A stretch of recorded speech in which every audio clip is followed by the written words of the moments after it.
On TV, on radio, and on your smartphone. This is TalkTV. Tonight on Piers Morgan Uncensored, disgraced Prince Andrew plots a legal fight to reopen his sex abuse case as his friend Ghislaine Maxwell, from behind bars, launches an extraordinary defence. Is there any way back to public life, though, for Andrew? Or is he simply fanning the flames of a scandal the royals just want to forget?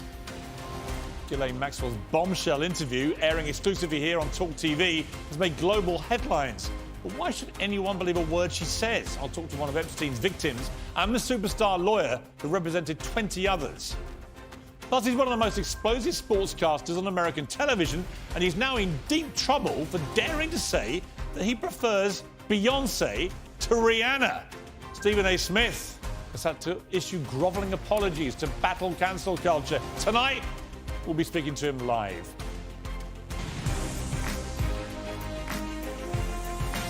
Live from London, this is Piers Morgan Uncensored. Well, good evening from London. Welcome to Piers Morgan Uncensored. Prince Andrew is, of course, the royal headache that just won't go away. He's never apologised for the shame he heaped on the reputation of the British monarchy. He's never apologised for remaining friends with paedophile Jeffrey Epstein, even after Epstein admitted child abuse. He's also never apologised to Virginia Giuffre, the woman who sued him for sexual abuse and claimed she had sex with him aged 17 after being trafficked by Epstein. In fact, Prince Andrew explicitly vowed to clear his name in that case. He was going to have his day in court, but he didn't. First, he claimed he never met her. Then he handed her millions of pounds to settle the case out of court and avoid having his day. Well, now he's planning to overturn the settlement, according to reports, after Giuffre dropped a completely separate claim against the American lawyer Alan Dershowitz. He'll likely claim again that he's never met his accuser and that the infamous photograph of the two of them is a fake. Well, one person cheering him on from behind bars is his friend Ghislaine Maxwell, who's serving 20 years for trafficking young girls to Epstein for him to abuse. She spoke about that photograph in an extraordinary interview airing exclusively tonight on TalkTV. It's a fake. I don't believe it's real for a second. In fact, I'm sure it's not.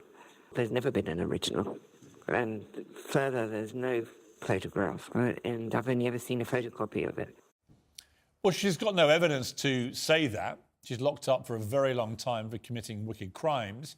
The judge sentencing her said Maxwell directly and repeatedly over the course of many years participated in a horrific scheme to entice, transport and traffic underage girls, some as young as 14, for sexual abuse by and with Jeffrey Epstein. The damage done to these girls was incalculable. If I was Prince Andrew, Ghislaine Maxwell would not be somebody I'd want in my corner. Her defence failed in the court of public opinion and in a court of law, and through the course of this extraordinary interview, she somehow managed to make it worse. I say that Epstein died and they should take their disappointment and upset out on the authorities that allowed that to happen. And that, as I said, I hope that they have some closure by the judicial process that took place. Well, her complete failure to accept responsibility is shocking, but sadly very familiar. Prince Andrew dragged his own reputation into the gutter with his own choices. He spent millions of pounds, most of it coughed up by his mother, the late Queen, and King Charles, his brother, by settling out of court. Now he's preparing to spend hundreds of thousands more to fight it all over again. Lawyers for Epstein's victims will be licking their lips at the idea of Prince Andrew on the witness stand, dragging the entire scandal back onto the front pages around the world again. Andrew threw in the towel by settling his case. That was an admission by him that it was over. He wasn't actually going to fight this. He wasn't actually going to clear his name. He wasn't going to have his day in court. He just paid this woman, who he claims he's never met, an enormous sum of money to go away. But he also closed the door on a sorry chapter of royal history by doing so, and on his own involvement in any more royal duties. And that's how it should stay. The time for protesting innocence in this scandal is long gone.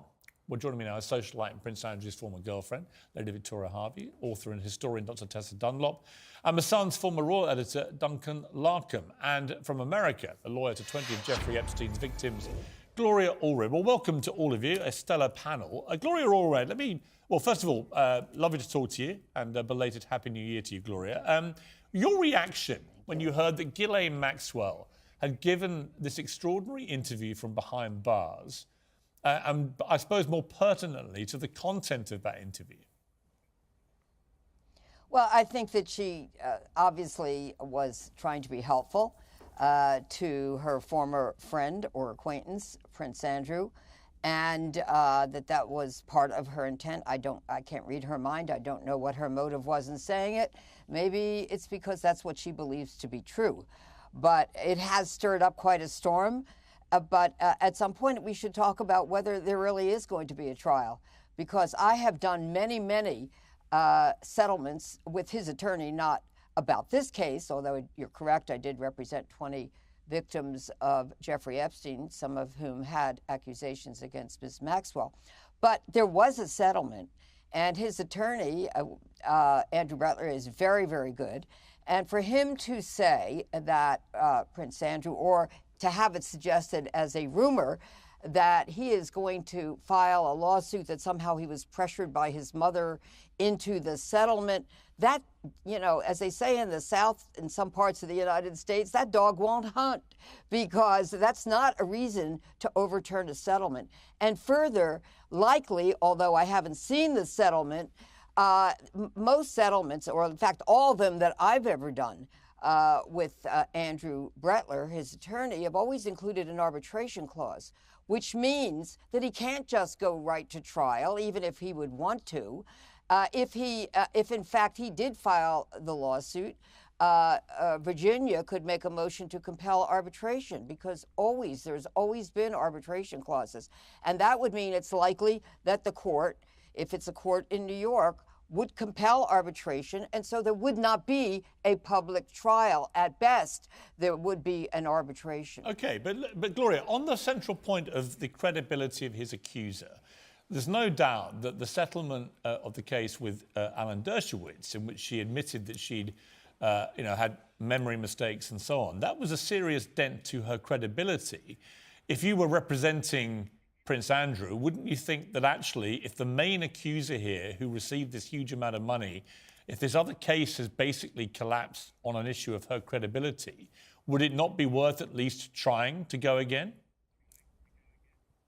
Well, that case ended up in a settlement, not in a verdict. And the argument also could be, and of course I wouldn't represent Prince Andrew, but the argument for a plaintiff would be that, that maybe she had a memory lapse about one person and one set of events. That doesn't mean she had a memory lapse about other events. Right, but it would be one last thing, which is right. But but Gloria, you're a very smart lawyer, razor smart, I would say, one of the finest legal minds I know. If you had a situation like this and you were up against it on the other side, wouldn't you think that if her credibility was now seriously in question, if her memory was proven to be completely wrong in another allegation of a similar kind, would you not think that that might open the door again? Perhaps, but I think it's unlikely. In order for Prince Andrew to have an actual trial, or, even in an arbitration, he would have to prove some kind of fraud at the time. And not only that there was a fraud, that that Virginia was part of this fraud. That's a very high bar of evidence. That's very difficult for him to prove, and I don't know that he's ever going to prove it. Okay. Interesting stuff. Let me come to Tessa on this. Look, I have a view that the moment Andrew paid that cheque, it was game over in this case. He can't revisit this. He said, I'm going to take it all the way, I'm going to clear my name. Then he just caved and paid a massive amount of money, millions. We're not exactly sure how many. You read between 3 and 10 million. It's, take your choice. But it was millions and millions of dollars to a woman he claims he never met, which never had any credibility, as far as I'm concerned. Why would you pay someone you never met millions of dollars in a sex abuse case? So you put it all together and you think that.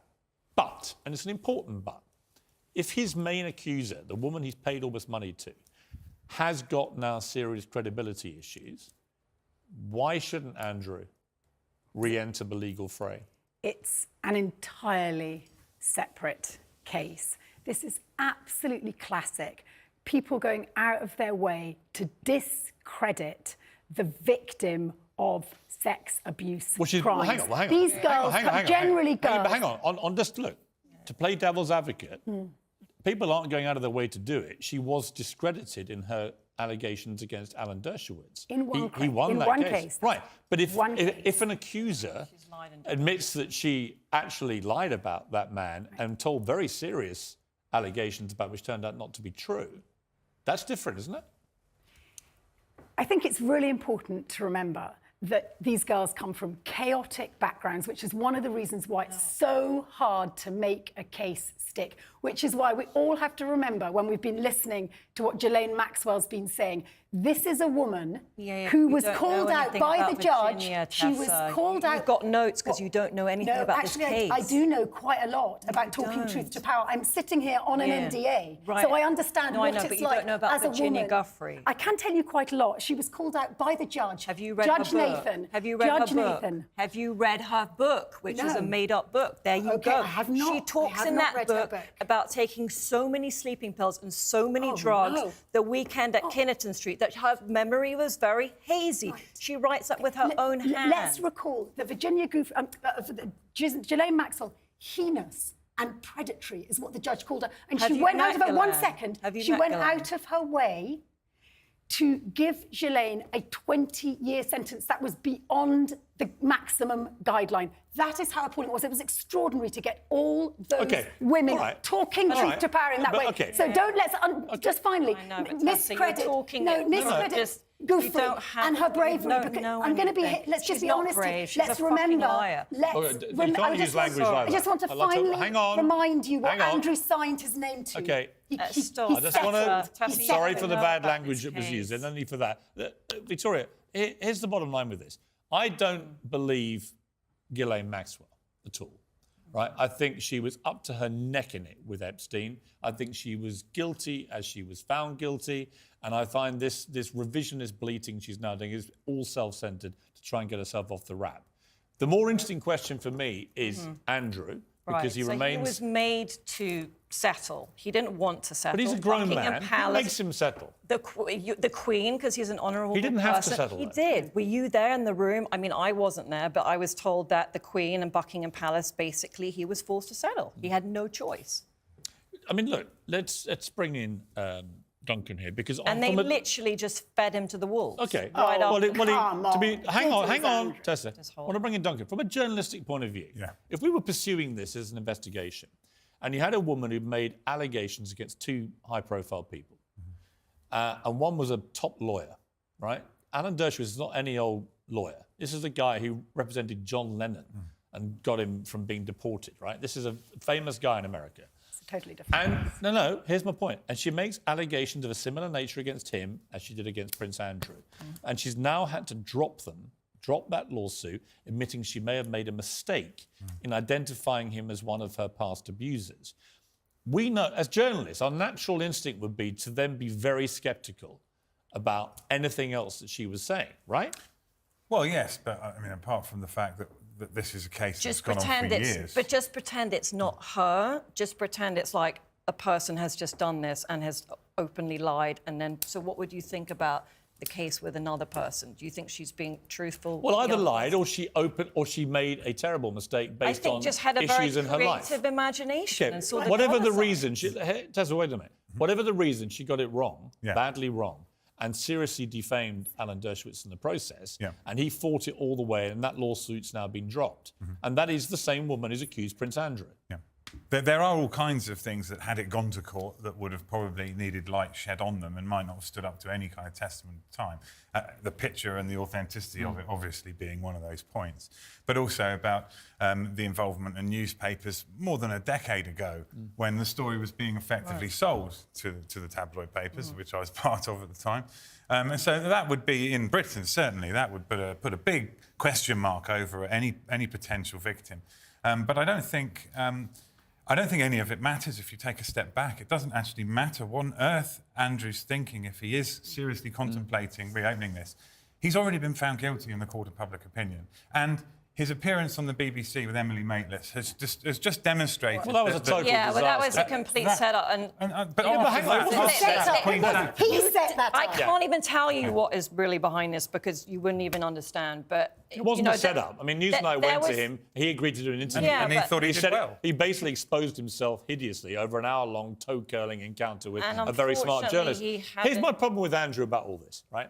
I remember when the pictures appeared on the front page of the News of the World of him walking with Epstein through a park, Yeah, Central Park in New York. That was a It wasn't massive like he mistake. just met him in the park. He Right. spent 4 days with the guy at his Manhattan townhouse. We don't Here know are the how many pictures. days 4 exactly. days, and they were all partying. Right, lots of women seen coming and going in that time. This is after Epstein had admitted abusing a 14-year-old.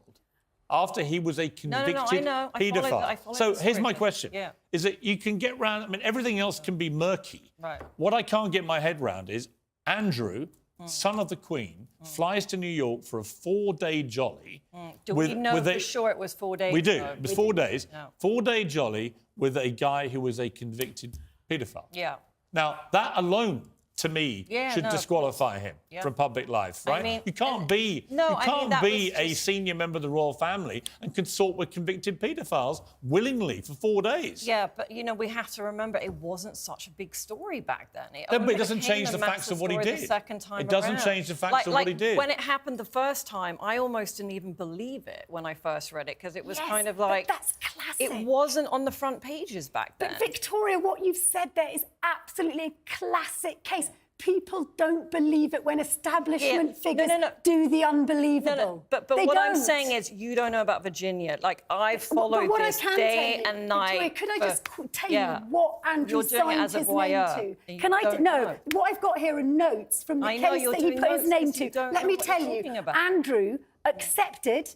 When he signed last year, he accepted that Virginia had suffered as an established He victim never of admitted abuse, to anything and because he as a never did result it. of public attacks, he accepted that publicly. So are you now saying Andrew's a liar? He's Because to rescind on that, he's a never liar. admitted anything, But any he wrongdoing. accepts she was the victim of abuse, of sex Had to abuse. say that. Oh, so now you're saying he's a liar. So You he know, lied the last irony, year. Victoria, is if Andrew had not settled, if he had taken it to court, then actually, given the timeline of this other case collapsing, it could have been a Right. situation I know. where the credibility of his main accuser Well- had been brought into serious question before they even got I into know. court. Well, what In which happened- case, the whole case may have been dropped anyway. Well, what happened with Alan Dershowitz? I've been in communication with him, I don't know, maybe a year or so, and Virginia kept delaying. Her lawyers kept delaying and delaying and delaying, and his health wasn't good. He was really suffering. And so if you're innocent, why would you keep delaying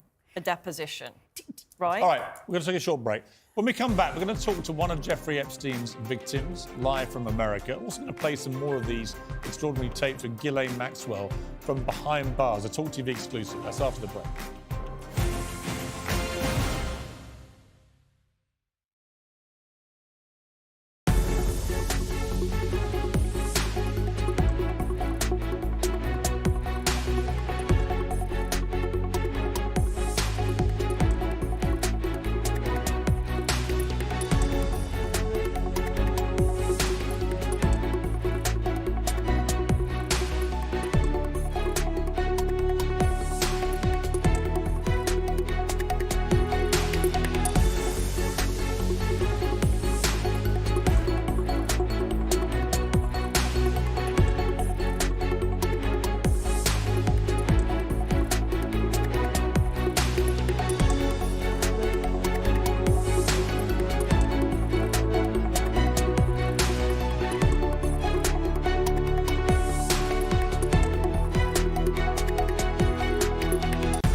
It's all to come tonight. Who do you prefer, Beyonce or Rihanna? When an American TV sports superstar, Stephen A. Smith, one of my favourite sporting pundits in the world, when he dared to say which one he preferred, all hell broke loose and they tried to cancel him. He survived. He's live on Piers Morgan Uncensored in a few minutes. He looks pretty chilled about it now, but it's been a hot week. But first, I'm going to be speaking to one of Jeffrey Epstein's victims in a moment. But before I do that, I want to play Ghislaine Maxwell from this extraordinary interview behind bars in the American prison where she's being held, where she says a number of, well, to me, deluded and self-serving things. Take a listen. I believe that he was murdered. Well, I was shocked. And I wondered how it had happened. Because as far as I was concerned, he was going to... I was sure he was going to appeal. I obviously wish I'd never met him. You know, looking back now, I probably wish I had stayed in England. I say that Epstein died and they should take their disappointment and upset out on the authorities that allowed that to happen. And that, as I said, I hope that they have some closure by the judicial process that took place with the fake. I don't believe it's real for a second. In fact, I'm sure it's not. There's never been an original. And further, there's no photograph. And I've only ever seen a photocopy of it. Well, joining me now is one of Jeffrey Epstein's victims, Juliet Bryant. I've still got my pack with me, and Gloria Allred also be listening to this. Juliet Bryant, thank you very much indeed for joining me. Can you hear me, Juliet? She said, Juliet, can you hear me? Hello, Piers. Yes, I can hear you. Well, thank you very much indeed for joining me. I know this is not an easy thing for you to do, but what is your reaction to Ghislaine Maxwell's interview from behind bars? Well, I think people want to know more about what was really going on, and I think people deserve to know the truth. And in your case, what was the truth? Sum up for me what happened to you.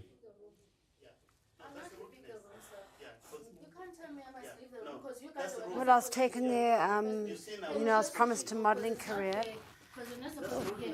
Okay.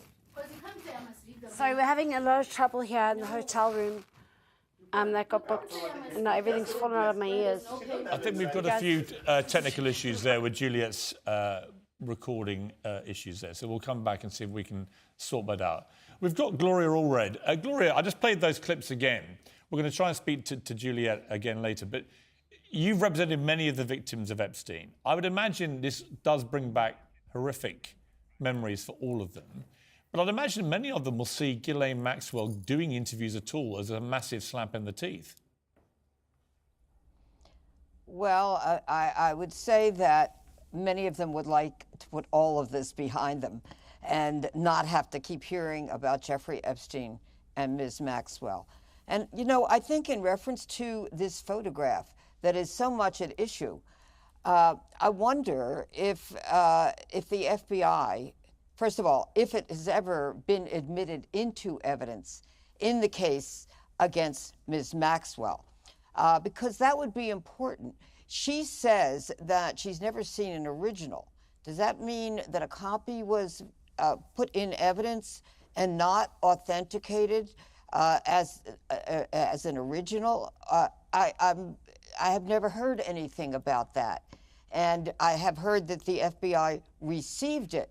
But does that mean it actually was admitted into evidence, the original, as opposed to a copy? It's just a question that I have, and I think it's a really important question, because I think if it had been admitted into evidence, then there would have to have been some testimony about who took the photo, when it was taken, and is this an original?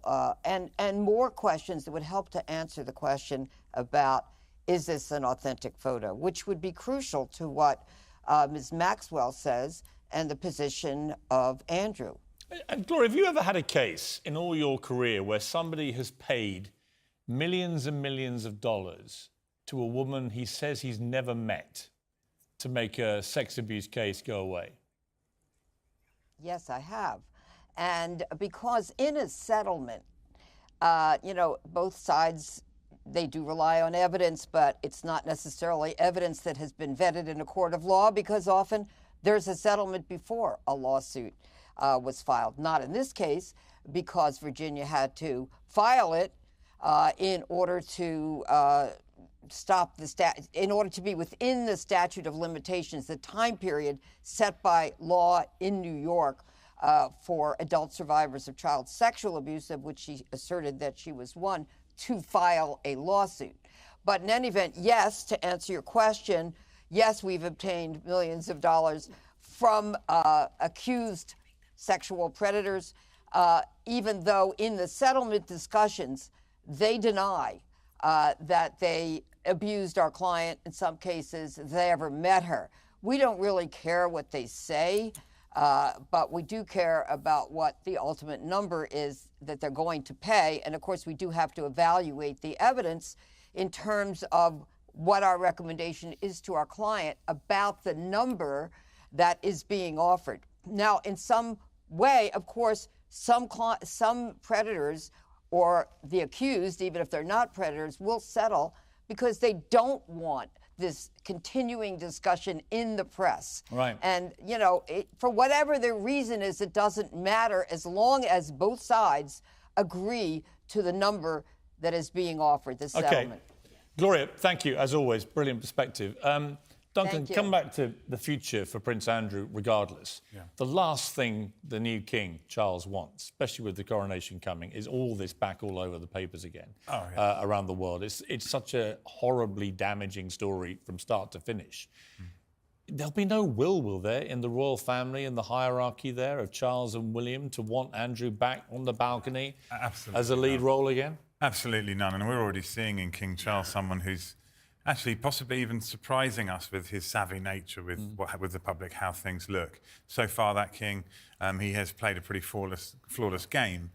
But now with the re-emergence of this, the suggestions that this is with Prince Charles' support, I question that. I mean, I can't see the palace wanting this. The thing about this, it's just never going away. Like, we've seen that in the last year, that the fact is they did the settlement agreement, but it's still in the press all the time. It's still super negative about Andrew, and it's like, it's not going to go away, so he has to prove his innocence. I think you're wrong. I think this is just him having a final little flutter of his clipped royal wings. He's saber-rattling. He did that loads before the settlement. He does that. And I'm afraid this is about his inheritance. Well, he is desperate to get back in the public. He's inherited a bit of money from Mummy, He can't lie. Like, he's a military guy. Like, even what he was wearing. He can't lie because he's a military. Well, no, just what he's like. Victoria, military people can't lie.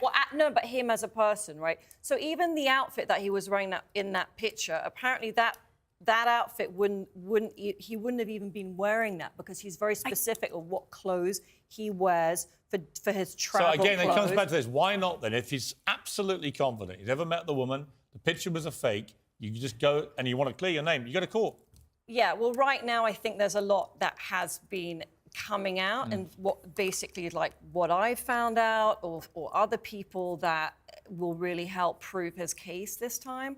I mean, like I said, I'm actually in touch with the person. I know you are, Victoria. And the problem is why we haven't been able to bring him into the limelight is he does have a criminal record. You are well-meaning, but you are also part of that establishment. And much as I love you, when I first went to follow you on Instagram, there was a warning that you spread misinformation. So I have to put something of a truth. That was about COVID. But a truth sticker on some of what you said. All right. No, just shut up. I think more broadly, Charles ain't going to let Andrew do this. That was Guys, not about I've got to leave it there. It's a good debate. We'll see what happens. It's going to keep raging, that's for sure. I know it was the last thing the Royals won. I mean, we've got...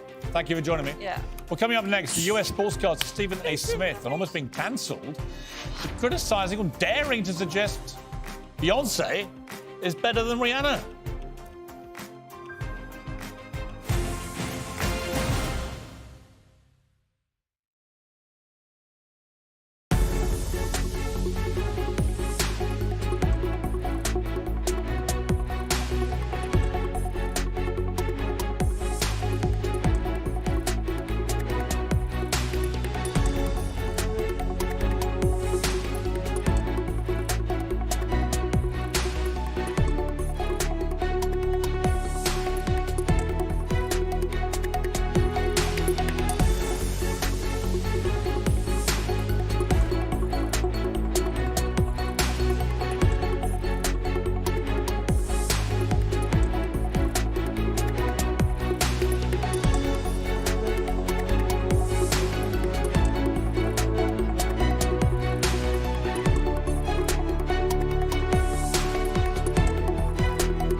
This is TalkTV.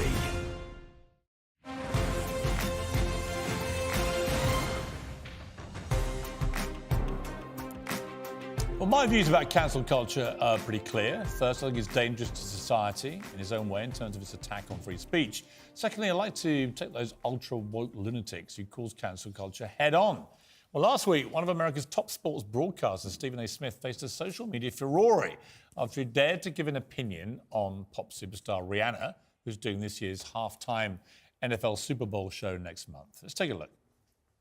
Ladies and gentlemen, she's a lot of things. She's spectacular, actually. Yes. And congratulations on new mamahood. Yes. I sense There's butts. one thing she's not. Uh-huh. She ain't Beyonce.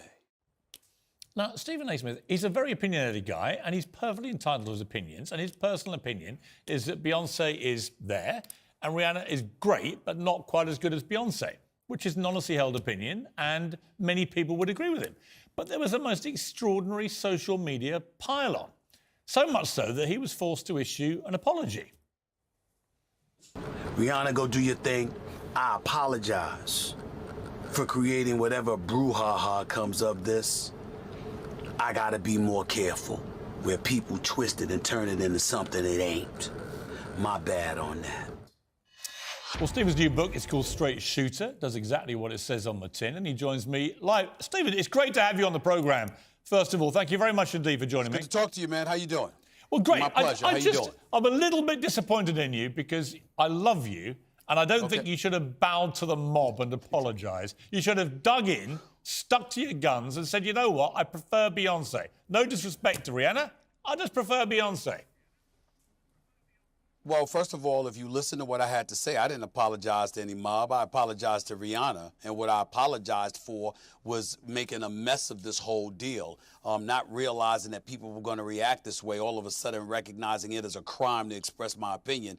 You know, my thing is she's home. She's a new mom. She's doing very well for herself. Obviously, she's a sensational artist. And my point to her was that I wasn't saying that you're not great. Just like I bought Beyonce's album, I bought yours. I am a fan. Right. It's just that I am of the opinion that Beyonce may be the greatest I've ever seen. I certainly didn't apologize for expressing that opinion. Who I was apologizing to was Rihanna personally, and what I was apologizing for was how people were able to twist it and try to interpret it as me denigrating her in any way, which I was not doing. You see, I got into a little furore of my own last week with another pop star, Madonna, who I think has become a train wreck of epic proportions. Hello? And I said it quite vehemently. Hello? And all hell broke loose. Can you hear me? I don't hear you. Oh, I think we're having a few technical issues tonight, so we're going to fix that IFB. Just a little earpiece which goes into Stephen's ear. We'll put it back in. We've got him back.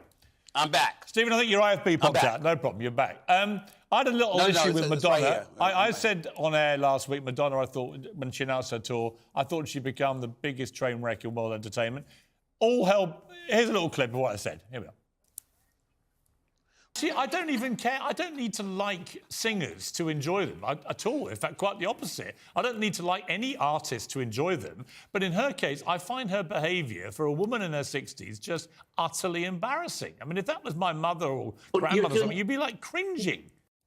Now, that was my honestly held opinion, Stephen, about Madonna. Now, people can disagree, you might disagree, but certainly I had a huge blowback from people, Madonna fans and so on, calling me all sorts of stuff, wanting me cancelled, wanting me shamed for being a misogynist, sexist, and so on. It was none of those things. I just think she does things deliberately to provoke, and I find them pretty revolting, actually. Now, here's the point. Here's my point. It would never have crossed my mind to apologise. And I just thought that knowing you, and I'm such a fan of yours, I was surprised you felt you needed to. I felt I needed to because I think that if you're Rihanna sitting home minding your business, you interpreted it maybe without seeing it yourself as people expressing sentiments that I was disrespectful to her, which I did not do. And my point is a lot of times you have people that are subjected to the headlines without really knowing the details of the content that's been disseminated. So I wanted to make sure that she understand exactly where I was coming from, that I was a fan of hers. I'm just a bigger fan of Beyonce, and I'm not apologizing for that to anybody. Having said all of that, your point about Madonna, here's where I would compare the two. You were talking about Madonna as a person and how she conducts herself, and you are entitled to your opinion, and people are entitled to disagree and even be offended by that. My point is, what did I say about Rihanna that was offensive? Nothing. I said she's great and sensational and that she's done great. I said nothing offensive about her. And so for people to interpret that, if she didn't see it herself, she might have just went with these fools out there with this woke culture that goes to the extreme. And I wanted to make sure that I addressed it directly and apologized to her for creating this stir. But in the same breath, please understand, I am not someone who is fearful of the right or the left to the extreme. Woke culture doesn't fear me. They can all kiss off. I'm not here to make friends and subject what I feel or suppress what I feel because I'm fearful about how somebody is going to react. It's just that I wanted Rihanna to make sure she knew. I wanted to make sure she knew in no way that I intend any disrespect towards her. Everybody else could kick rocks. I'm not worried about what they think. Well, I'm very glad to hear it, because that's more like the Stephen Smith that I know. But let me ask you this.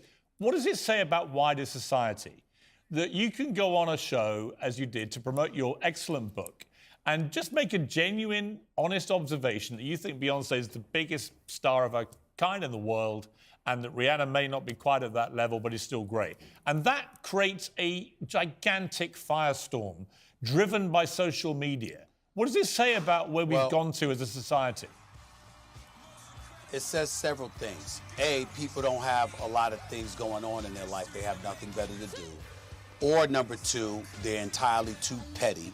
Or number three, they're feigning passion and vitriol and what have you because it's clickbait material and everybody's looking to find a way to monetize whatever they're doing as opposed to going out there and really putting in the work and making something of themselves. That's not to say that everybody that feels that way are that way because I'm certainly not trying to imply that. But I would like to believe that most people in this world have better things to do with their time than creating a controversy out of something this minuscule and innocuous. Comedians, that's different. I mean, you're making jokes, you see, you react to it, you're making people laugh and stuff like that. But I'm talking about the natural, organic, authentic uproar over something that there was nothing to have an uproar about. But that's the society that we're living in because those are people on the fringes, whether it's the extreme right or the extreme left. They make up about 8% of the population, no matter which side you lean to. And unfortunately, the ones who screech the loudest are the ones who get the most attention as opposed to the vast majority of us who have some damn sense. That's really what the situation is, and that's what you have to deal with in today's What is the answer? Society. It's unfortunate, it's sad at that time, but you can deal with it. Stephen, what is the answer to this cancel culture, which has enveloped society, not just in the States, but over here in the UK, around the world, actually? Elon Musk has called it the woke virus, where people feel this immediate inclination, if they hear an opinion they don't like or don't agree with, to want to shame and vilify that person, get them hounded out of their job, ruin their lives if they can. They take great glee in that. What do we do about it? How do we stop it happening? You have to shame the petty into the petty holes they belong in.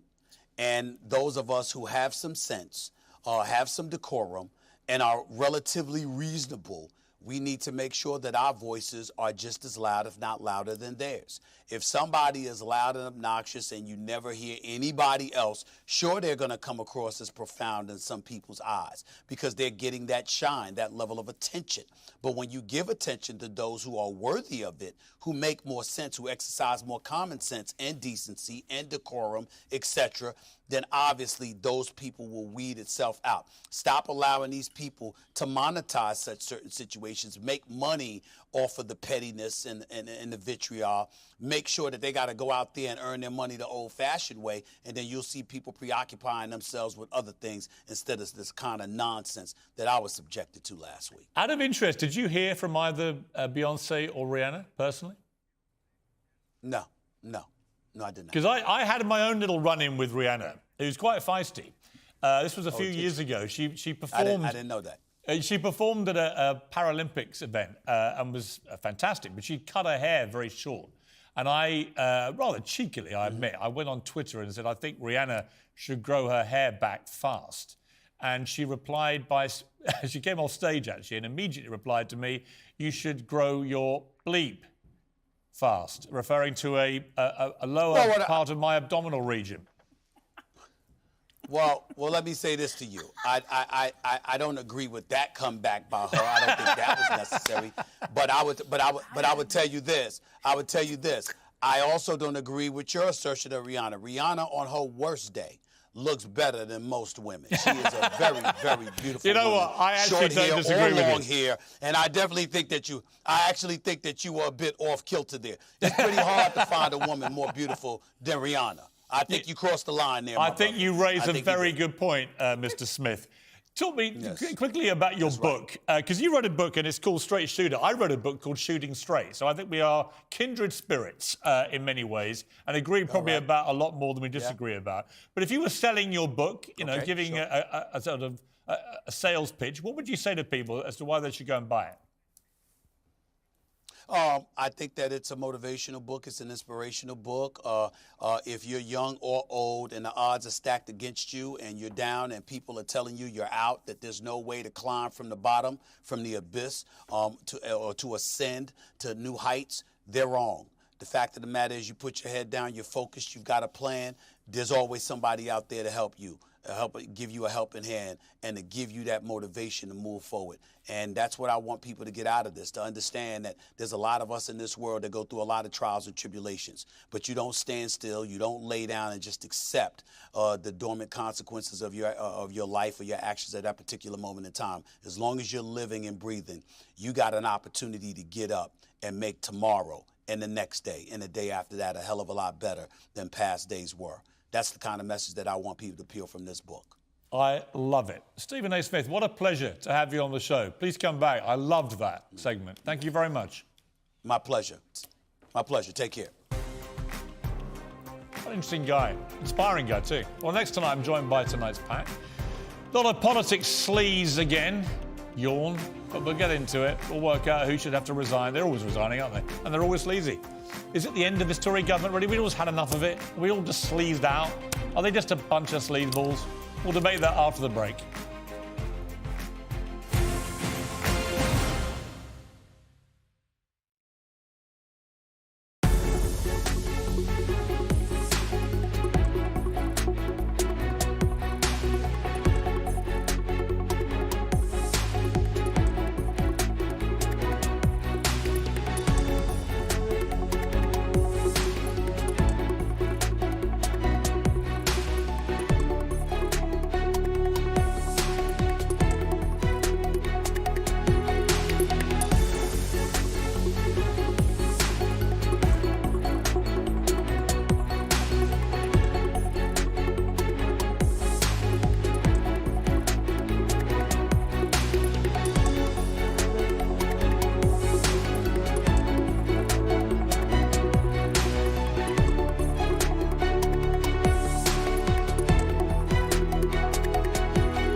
Welcome back with my pack tonight, here with TalkTV contributors Esther Cracker and Paula Adrian. Well, welcome to you, ladies. Stephen A. Smith, he's a smart guy. Yeah, really funny. Interesting, funny. Yeah. But even he, who does a book called Straight Shooter, even he gets basically bullied into apologising for basically just saying he prefers Beyonce. He didn't apologise, and he told you he didn't apologise. It's a 3-minute apology. Because he was concerned that she may have misinterpreted what was said. He didn't bow to the mob. And he was right to be concerned. Well, out of interest, who is better, Beyonce or Rihanna?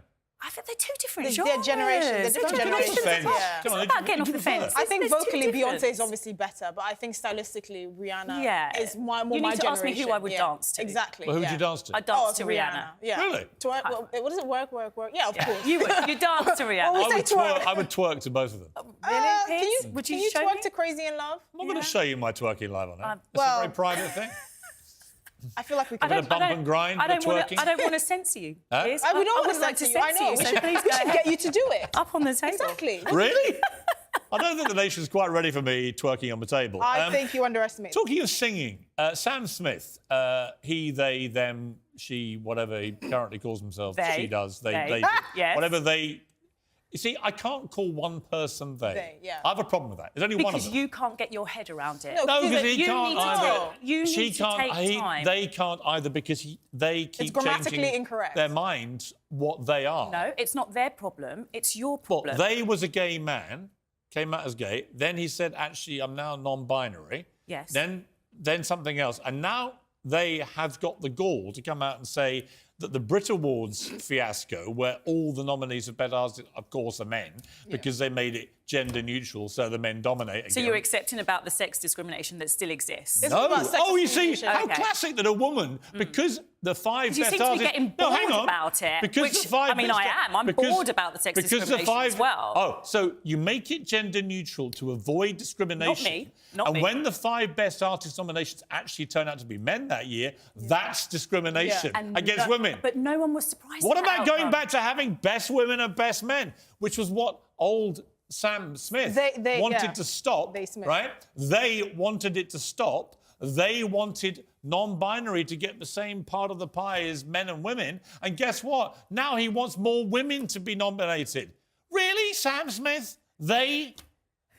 What? How do I even speak to they? The reality is, and the reason why you're getting so tired, the reason why you're exhausted... It's exhausting. And it's true. It's exhausting. It's true, because somebody's gay 1 minute, they're non-binary the next. They want women removed from award ceremonies. They want gender-neutral awards. And then when it turns out that no women get nominated, that becomes sexism. Then they wants to have more women in. Piers, take a breath. The whole thing is utterly ridiculous. There is no such thing as a woke war. This is you yourself excited and exhausted about a myth. No, there is. And we need to dispel that. No, OK? This is about Sam Smith. This is about them discovering, going on a journey about who they are. It is ridiculous. And you need to keep up with that, and you're struggling. No, I don't need to. And so because you're struggling, you want us to stop. But we don't need to stop. Paula, I can't actually keep up with Sam Smith. Yeah. They change their identity so often from he to she to they to whatever. I can't keep up with it. And why does that? And why should I have to? And why does that? Why should I have to? How many women do you think were asked for their permission to whether they think the women's category should be removed? Exactly. How many women do you think were Why do you ask Adele, who said the whole thing was ridiculous? Because that decision was made effectively by people backing this man. It is literally the patriarchy. Yeah. The fact that one confused man, which is what Sam Smith is, said, "Oh, but we don't want to identify as male or female," and so they removed the female I'm not category. sure he would agree and now Sam Smith says we've got to get more women back on the list. He's obviously confused. I'm not sure he would agree with you as defining him as confused. He wouldn't. Obviously. What do you mean he? Them, they, hey, Paula, she. Paula, hang on. You just misgendered Sam Smith. I did, and I apologise. Can you please apologise to they? I apologise. Look into the camera. Look into the camera. Apologise to they, please. I apologise. To them, I mean. I apologise. Shed a tear. I didn't mean to do that. You're too dry. But you see how easy it is? It is easy, but what we need to do is have this conversation. Actually, I'm fed up with it. I'm fed up with the conversation. And by calling somebody confused, no, I'm not. it's not helpful. If I said my pronoun was hottest man alive, if that was my genuine pronoun, would you feel obliged to call me that every day? Hey, hottest man alive? No, you wouldn't, would you? No. So, in other words, it all depends who decides what they want to be called. And isn't that what we're discussing? the fact that I don't have to do that, that So that's why do we have to call? okay. Why do we have to call Sam Smith they? Because we're respecting their So why don't you respect choice. me? That's my choice. When do I have to it's call my you? choice. When do I have to call you? I want to be called hottest man alive. Hottest man alive. Yes, all the time. That is my choice, and I demand you respect it. I'm By the way, mine is Her struggling Majesty. because we're now, I think... Sorry, my preferred I think pronouns we're now are hottest man really alive. demeaning the topic, aren't we? Sorry, By, I what, want what, you what are you now going to say? That you just today, said, today you're you world's just said we have hottest to man. call... Tomorrow you want to You define just yourself said as we a have to chair call... or as Hang a on. dolphin? Well, I once identified as a two-spirit penguin because I was told there were 100 genders, including astrogender, which is an affinity with the stars, and I was told, Piers, stop being ridiculous. I was like... If there are 100 genders, I can be a two-spirit penguin. I think the I can now serious demand you call me, as my pronouns, hottest man alive. But you don't want to because you think that's ridiculous. The serious part of this Well, conversation... you'll call a single person they and them. The serious How is part that of this serious? conversation is about people who do not fit into your box, and you struggle with that. Here's where I struggle. You struggle with that. Yeah, but Paula, let me answer. Here's my problem with Sam Smith. They said, when they weren't actually when they were a gay man, they said, we need to even up these award ceremonies by making them all gender neutral. I demand it. It's now happened, and they, as the former gay man now wants us to call him, now says it's terribly unfair and we've got to have more women. They are responsible for where we've got to. Because changing a name doesn't change the We discrimination. never got around to Tory sleeves, but you know what? The good thing about the Tories, there's always time tomorrow, because there'll be more of it by tomorrow. Keep it uncensored.